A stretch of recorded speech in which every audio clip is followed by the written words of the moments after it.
নমস্কার, আপনারা দেখছেন গ্লোব টিভি, সবার পাশে সবার সাথে। গ্লোব নিউজ নিয়ে এখন আমি সুপর্ণা রয়েছি আপনাদের সঙ্গে। এক নজরে দেখে নেব আজকের বিশেষ বিশেষ খবর। পুকুরে বিষ দিয়ে মাছ মেরে দিল দুষ্কৃতীরা। জঞ্জাল কর চালু করল পুরাতন মালদা পুরসভা। মহিলা প্রতিবন্ধীদের দিয়ে সৃষ্টিশ্রী বিপণন কেন্দ্র। ছেলে ডাক্তার, ঘর ছাড়া বাবা মা। জলপাইগুড়ির বাজারে বারুইপুরের পেয়ারা।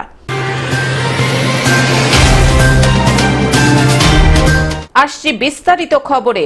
পুকুরে বিষ দিয়ে মাছ মেরে দিল দুষ্কৃতীরা। বহরমপুরের লক্ষণপুর এলাকায় রাতের অন্ধকারে পুকুরে বিষ দিয়ে এক ব্যক্তির প্রায় 6.5 বিঘা পুকুরের মাছ মেরে দিল দুষ্কৃতীরা। কয়েক লক্ষ টাকার ক্ষয়ক্ষতি হওয়ায় পথে বসলো এই চাষি। এলাকায় বেড়েই চলেছে দুষ্কৃতী তাণ্ডব। নীরব পুলিশ প্রশাসন, অভিযোগ স্থানীয়দের। ঘটনায় চাঞ্চল্য ছড়িয়েছে এলাকায়। জানছি না কি হলো। এখন হঠাৎ করে আমরা সকালে আমার ছেলে এসেছিল পুকুরের ধারে, এসে দেখছে তো মাছ মরে ভাসছে। এখন এই যে দুরবস্থা, প্রচুর টাকা ইনভেস্ট করেছি পুকুরের ব্যবসায়, তো এখন এটা নিয়ে কি করা যায়, এটা আমি চাই যে এটা সরকার বা প্রশাসন তদন্ত করুক। কি করেছে বলে মনে হচ্ছে? বীজ দিয়েছে নাকি অন্য কিছু? বীজ তো 100% বীজ দিয়েছে। জানা যায়, নবগ্রামের মুকুন্দপুর এলাকার হজরত শেখ নামে এক ব্যক্তি বহরমপুরের লক্ষণপুর এলাকায় প্রায় 6.5 বিঘা এক পুকুর মাছ চাষের জন্য ভাড়া নিয়েছিলেন। আর সেই পুকুরে নিজের সবটুকু দিয়ে মাছ চাষও শুরু করেছিলেন। অভিযোগ, সেই পুকুরে রাতের অন্ধকারে কে বা কারা বিষ দিয়ে দেয়। মাছ চাষি হজরত জানান, অন্যান্য দিনের মতো সকালে পুকুর দেখতে গিয়ে দেখেন পুকুরে প্রচন্ড দুর্গন্ধ ছড়াচ্ছে আর পুকুরে মাছ মরে ভাসছে। এলাকাবাসীর দাবি, দারিদ্র সীমার নিচে বসবাসকারী হজরত শেখের এর ফলে কয়েক লক্ষ টাকার ক্ষয়ক্ষতি হয়েছে। ফলে তার উপর যেন আকাশ ভেঙে পড়েছে। জায়গাতে লাত মেরে দেওয়া। এই যে বিলটা দেখছেন, এই বিলে মাটি ব্যবসায়ী, মাফিয়া, গুন্ডারা এই নালী যে নিকাশি ব্যবস্থা ছিল সেটাকে পূরণ করে দিয়েছে, দিয়ে মানুষের রুজি রুটিতে লাত মারছে। প্রশাসন, সরকারি যারা প্রশাসন আধিকারিক আছে তারা উদাসীন, তারা এই দিকে খেয়াল রাখে না। এখানে পঞ্চায়েতে যে ব্যবস্থা, সে পঞ্চায়েতি ব্যবস্থা তারাও উদাসীন। এলাকার মানুষ অসহায়, অনেক মানুষ চোখের জল পানি ফেলছে। সরকার ও সংশ্লিষ্ট দপ্তর যেন সাহায্যের হাত বাড়িয়ে দেয়। ঘটনায় বহরমপুর থানায় লিখিত অভিযোগ দায়ের করেছেন তিনি। স্থানীয়দের অভিযোগ, এলাকায় বাড়ছে দুষ্কৃতীদের তাণ্ডব। মাটি মাফিয়া থেকে শুরু করে বিভিন্ন বেআইনি কর্মকাণ্ডে বারবারন্ত দুষ্কৃতীদের। অসহায় সাধারণ মানুষ। তা সত্ত্বেও নীরব পুলিশ প্রশাসন সহ সংশ্লিষ্ট দপ্তর বলেও অভিযোগ। মোটামুটি লিজ সহ লিজওয়ালা তো পয়সা মিটিয়ে নিয়ে পুকুর দিয়েছে, ও তো আর তার লিজের টাকাটা ফেরত দেবে না। লিজ সহ পুকুরের মাছ মোটামুটি 1,00,000 টাকার গেল। এতে তো রীতিমতো পথে বসলো। একদম একদম। এরা হচ্ছে দরিদ্র সীমার নিচে বসবাসকারী। এরা ঢিপা মাটি কিছু বেচে কিনে এসব পুকুর চাষ করে। এবার এগুলো তো দুষ্কৃতীরা বেশিরভাগ এখান থেকে মুনাফা তোলার চেষ্টা করে। এ হয়তো সচ্চরিত্র হিসাবে কিছু দিতে চায়নি, তাই একে পথে বসিয়ে দিল। মুর্শিদাবাদ থেকে রক্তিম সিদ্ধান্তের রিপোর্ট, গ্লোব নিউজ। জঞ্জাল কর চালু করলো পুরাতন মালদা পুরসভা। জঞ্জাল কর চালু করলো পুরাতন মালদা পুরসভা। পুরো বাসিন্দাদের এবার থেকে জঞ্জালের জন্য প্রতিদিন 1 টাকা করে শুল্ক বসাতে চলেছে পুরাতন মালদা পুরসভা কর্তৃপক্ষ। পৌরসভার কাজটা কি? পৌরসভার কাজই হলো পরিষ্কার পরিচ্ছন্ন করে রাখা, ড্রেন নিকাশির ব্যবস্থা ঠিক রাখা। এটাই তো পৌরসভার কাজ। আবার যদি জঞ্জাল কর বসে তাহলে মানুষের, যে সাধারণ মানুষের তো নাভিশ্বাস উঠবে। এমনিতে দ্রব্যমূল্য এতটাই বৃদ্ধি পেয়েছে যে তাদের দিন আনি দিন খায় অবস্থা। আর সেখানে যদি এই জঞ্জাল কর নেয়, পৌরসভার নামে তৃণমূল দলীয় স্তরে লুট করার পরিকল্পনা করেছে।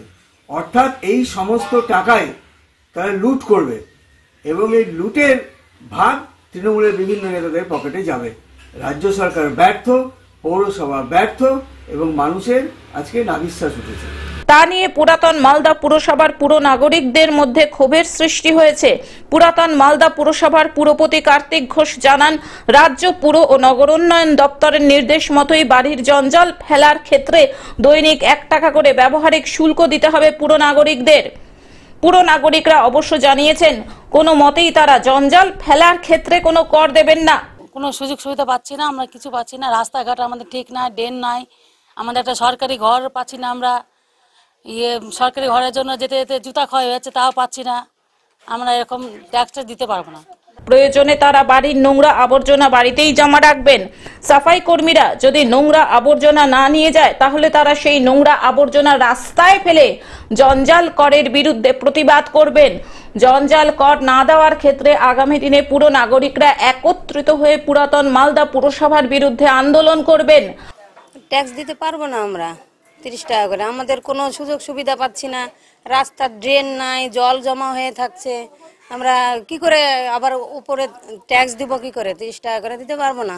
যদিও জঞ্জাল কর দেওয়ার বিষয়ে বিরোধীরা বলেছেন, জঞ্জাল কর দেওয়ার নামে পুরসভার যত ছোট বড় মাঝারি তৃণমূল কংগ্রেসের নেতা ও কাউন্সিলররা আছেন তাদের পকেটেই টাকা ঢুকবে। আগামী দিনে পুর নাগরিকদের নিয়ে জঞ্জাল করের বিরুদ্ধে ভারতীয় জনতা পার্টি আন্দোলনেও নামবে। পুরাতন মালদা পুরসভা সূত্রে জানা যায়, প্রতিটি বাড়ির হোল্ডিং নম্বর এবং পরিবার অনুযায়ী এই শুল্ক ধার্য করা হয়েছে। দৈনিক 1 টাকা হিসেব অনুযায়ী মাসে 30 টাকা করে ব্যবহারিক শুল্ক দিতে হবে। এক্ষেত্রে জঞ্জাল সাফাইয়ের জন্য নিজেদের এলাকা অনেকটাই পরিচ্ছন্ন থাকবে। 3 মাস অন্তর অন্তর পৌরসভাকে ট্যাক্স দিই, যে ট্যাক্সের মাধ্যমে ধরুন রাস্তাঘাট পরিষ্কার পরিচ্ছন্ন, ড্রেন পরিষ্কার পরিচ্ছন্ন, লাইট এগুলো থাকে, পরিষ্কার কাজ করা থাকে পৌরসভার। কিন্তু তার উপরে বাড়তি ট্যাক্স আমি বুঝতে পারছি না। আমাদের এই ওল্ড মালদা পৌরসভা পশ্চিমবঙ্গের মধ্যে একমাত্র পৌরসভা যারা জল কর নেই বা আমরা জল কর দিতে বাধ্য হই, তারপর আবার ট্যাক্স দিচ্ছে, কেন চাপে বুঝতে পারছি না আমরা। আগামী 1 ডিসেম্বর থেকে 1 টাকা পিছু জঞ্জাল ফেলার ক্ষেত্রে এই ব্যবহারিক শুল্ক বসানোর পরিকল্পনা গ্রহণ করা হয়েছে। পুরসভার প্রতিটি ওয়ার্ডের অলিগলির পরিবেশ পরিচ্ছন্নতার ক্ষেত্রেই এই উদ্যোগ গ্রহণ করা হয়েছে। অ্যাকচুয়ালি আমাদের নগরায়ণ পশ্চিমবঙ্গ সরকারের নগরায়ণ দপ্তরের যে সুডা রয়েছে, সুডা স্টেট আরবান ডেভেলপমেন্ট যে এজেন্সি, তাদের নির্দেশ আছে যে এই নির্দেশটা দীর্ঘদিন আগে দিয়েছিল আমাদের সমস্ত আমাদের পশ্চিমবাংলায় যতগুলো পৌরসভা আছে, যখন থেকে সলিড ম্যানেজমেন্ট প্রজেক্ট শুরু হয়েছে সেই নির্দেশ পাঠানো হয়েছিল পৌরসভাগুলোতে। মালদা থেকে অভিষেক দাসের রিপোর্ট, গ্লোব নিউজ। মহিলা প্রতিবন্ধীদের দিয়ে সৃষ্টিশ্রী বিপণন কেন্দ্র। মহিলা প্রতিবন্ধীদের দিয়ে সৃষ্টিশ্রী বিপণন কেন্দ্র যাত্রা শুরু করলো জলপাইগুড়ি সদর ব্লকে। শুক্রবার জলপাইগুড়ি সদর ব্লকের বিডিও এদের হাতে তৈরি করা বিভিন্ন সামগ্রী বিক্রির জন্য নির্দিষ্ট বিপণন কেন্দ্রটির উদ্বোধন করেন বিডিও অফিস লাগোয়া পথের ধারে। এই প্রসঙ্গে সদর বিডিও জানান, বেশ কয়েক মাস ধরেই চিন্তা ভাবনা চলছিল গ্রামীণ মহিলাদের হাতে তৈরি জিনিসগুলোকে সঠিকভাবে ব্যবসায়িক দৃষ্টিভঙ্গি থেকে সাধারণ মানুষের মধ্যে তুলে ধরার। চোখে কি দেখতে পান না নাকি? না। কবে থেকে? এটা 4 বছর সময়। কি করে এটা হলো? 4 বছর টাইফয়েড জ্বর হয়েছিল। টাইফয়েড জ্বর? হ্যাঁ। তারপর থেকে যেভাবে চলছে। কি কাজের সাথে জড়িত আপনি? কিভাবে কাজ করছেন? সব আইডিয়ার উপরে। এর পাশাপাশি সাধারণ মানুষের প্রয়োজনীয় কিছু কাজ, যেমন জেরক্স মেশিন, পাসপোর্ট, ফটো তোলা, এইসব তারই অঙ্গ হিসেবে এই স্টলের যাত্রা শুরু হলো। মূলত প্রতিবন্ধী মহিলারাই এই কেন্দ্রটি পরিচালনা করবেন। অপরদিকে দৃষ্টিশক্তিহীন মহেশ্বরী বর্মন জানান, বেশ কয়েক মাস ধরে একাই বসবাস করছেন তিনি। যেটুকু প্রতিবন্ধী ভাতা পান তাই দিয়েই চলে। অবশেষে এই দোকানের কাজে তিনি যুক্ত হলেন। আমরা এখানে একটা ডিসপ্লে করব এবং সাধারণ মানুষ এখানে সমাগম ঘটে। প্রতিদিন প্রায় 400-500 লোকের যাতায়াত এই সদর ব্লকে। জলপাইগুড়ি থেকে সায়ন সেনের রিপোর্ট, গ্লোব নিউজ। ছেলে ডাক্তার, ঘর ছাড়া বাবা মা। উত্তর 24 পরগনা বসিরহাট মহকুমার বাদুড়িয়া থানার জশাইকাটি আটঘরা গ্রাম পঞ্চায়েতের নাবালপাড়ার ঘটনা। বছর 65-র বাবা গোলাম নবী গাইন, বছর 58-র মা আকলিমা বিবি, তাদের একটি কন্যা সন্তানও আছে। একমাত্র ছেলে বছর 36-এর নাজিমুদ্দিন গাইন, পেশায় চিকিৎসক, কলকাতা মেডিকেল কলেজ থেকে MBBS পাশ করেছেন। এখন তিনি বারাসতে একটি নামী বেসরকারি হাসপাতালে প্র্যাকটিস করেন। 1 বছর আগে মাটিয়া থানা এলাকায় বিয়ে হয় বৌমা মহসিনা পারভিন। বিয়ের পর থেকে মানসিক ও শারীরিক নির্যাতন বেড়ে যায় বাবা মায়ের ওপর। তাদের শেষ সম্বলটুকু অর্থাৎ জমি হাতানোর চেষ্টা করে চিকিৎসক ছেলে। বাবা বিশেষ চাহিদা সম্পন্ন, শারীরিকভাবে তিনি একেবারেই অক্ষম। কিছু চাষের জমি রয়েছে, সেই জমিতে চাষবাস করে কোনো রকমে দিন গুজরান করেন। হতদরিদ্র দুস্থ পরিবারের স্বপ্ন ছিল ছেলেকে উচ্চ শিক্ষিত করার, ভালো চাকরি করে ছেলে পরিবারের পাশে দাঁড়াবে। ছেলে MBBS ডাক্তারও হলো। তারপর শুরু হলো বাবা মায়ের উপর নির্যাতন। একদিকে ভিক্ষাবৃত্তি, অন্যদিকে চাষবাস করে নিজের শরীরের ফুসফুস নষ্ট হয়ে যায়, শারীরিকভাবে প্রতিবন্ধী হয়ে যান। এই করেই দিন চলছিল, কিন্তু গত 1 বছর ধরে বেড়ে যায় শারীরিক ও মানসিক অত্যাচার। ছেলে এখন মারধর করছে, খেতে দিচ্ছে না। আমি ছেলে আর কোনো কিছু চাই না, আমার ভিতর থেকে ও যেন তাই দিরাই, আমি এটাই চাই। আমি মারধর খেতে এই বয়সের চাই না। কত স্বপ্ন নিয়ে ছেলেকে ডাক্তার করেছিলেন? আমি খুব স্বপ্ন নিয়ে ছেলেকে ডাক্তার করেছিলাম। নিজে 1 পয়সায় দেখুক নিজে জাহানাও দেয়নি। আলামিন মিশনের দিনে দিনে গেছি, দিনে বাড়িয়েছি, কিচ্ছু খাইনি পয়সার অভাবে। ওই জিজ্ঞেস করি দেখেন। এই বাবা মার বিবাহযোগ্য কন্যা সন্তানও রয়েছে, তাকে বিয়েও দিতে পারছেন না। নির্যাতন চালাচ্ছে ছেলে আর বলছে জমি বিক্রি করে টাকা দিতে হবে। রাজি নন নির্যাতিত বাবা মা।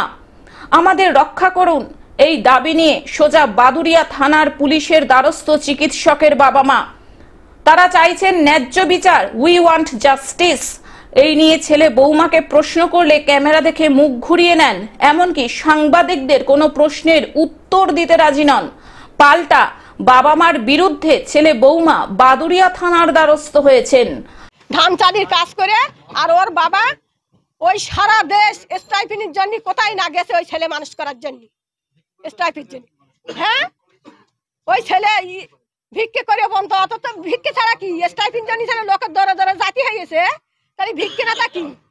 বসিরহাট থেকে শ্যাম বিশ্বাসের রিপোর্ট, গ্লোব নিউজ। জলপাইগুড়ির বাজার ছেয়ে গিয়েছে বারুইপুরের পেয়ারায়। শীতকালের দুপুরে খাওয়ার পর মিঠে রোদ পোহাতে পোহাতে ফল খাওয়ার অভ্যেস থাকে অনেকেরই। ভিটামিন সমৃদ্ধ এই ফলটি খেতে ভালোবাসেন না এমন কাউকে খুঁজে পাওয়া মুশকিল। ফলের মধ্যে অন্যতম জনপ্রিয় একটি ফল পেয়ারা। দামও যেমন সাধ্যের মধ্যে, উপকারিতাও বহু। জলপাইগুড়ি শহরের বাজার এখন ছেয়ে গিয়েছে বারুইপুরের পেয়ারায়। দক্ষিণবঙ্গের সুস্বাদু এই পেয়ারার পসরা নিয়ে সারি দিয়ে বসেছেন বিক্রেতারা। একেবারে ডাসা পেয়ারা যাকে বলে, দেখতে যেমন সুন্দর, খেতেও তেমন সুস্বাদু। বিক্রেতারা জানাচ্ছেন এই পেয়ারাগুলিতে খুব একটা বীজও নেই, খেতে খুব স্বাদ। শীতের প্রাককালে জলপাইগুড়ির বাজার কাঁপাচ্ছে বারুইপুরের পেয়ারায়। পেয়ারা কিনতে ক্রেতাদের ভিড়ও যথেষ্ট। বিক্রেতারা জানান আস্তে আস্তে এই পেয়ারা কেনার হুজুগ বাড়ছে। এ বছরই একটু আগেই ঢুকেছে এই পেয়ারা। এই পেয়ারার গুণাগুণও রয়েছে। একটি পেয়ারার ওজন 100 থেকে 200 গ্রাম। বেশ ভালোই বিক্রি হচ্ছে এই পেয়ারাগুলো। মিডিয়াম মোটামুটি আছে, মোটামুটি সাইজটা কেমন? সাইজ মিডিয়াম, বেশি বড় না বেশি ছোট না। দাম কেমন? দাম তো ঠিকই আছে, অন্য দিকে ওই রকমের 60 টাকা 70 টাকাই চলতেছে কেজি।